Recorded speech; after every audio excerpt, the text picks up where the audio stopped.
The Lord be with you. I'm Deacon Keith Fournier, and our first reading is taken from the book of Job. Then, from the heart of the tempest, Yahweh gave Job his answer. He said, "Who pent up the sea behind closed doors when it leapt tumultuous from the womb?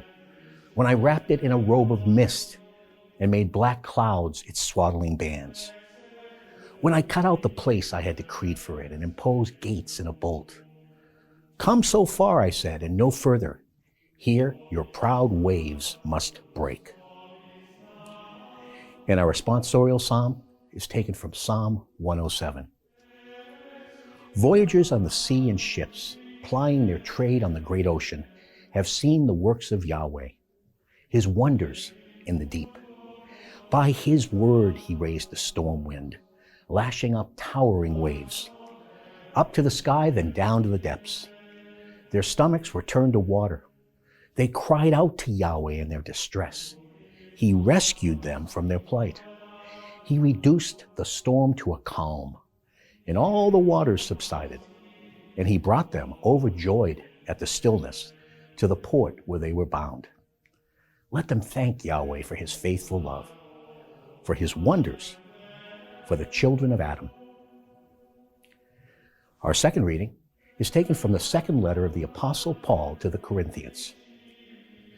Brothers and sisters, for the love of Christ overwhelms us when we consider that if one man died for all, then all have died. His purpose in dying for all humanity was that those who live should live not any more for themselves, but for him who died and was raised to life.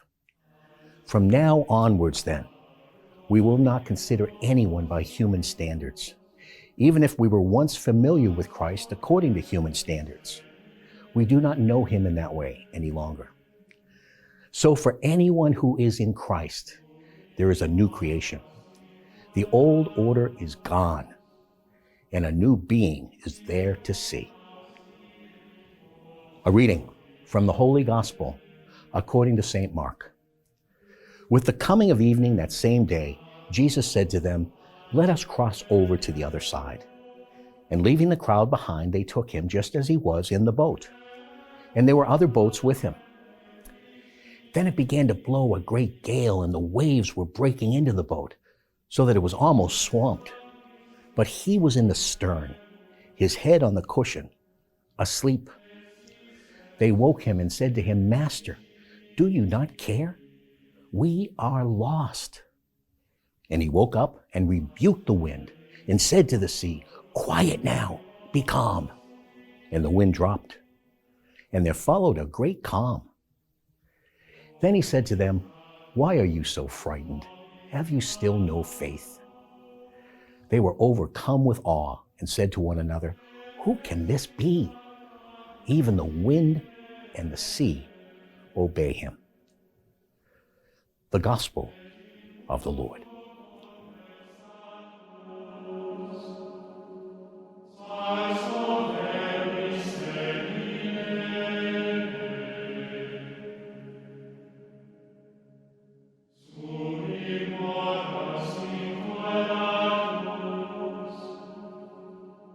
Here, O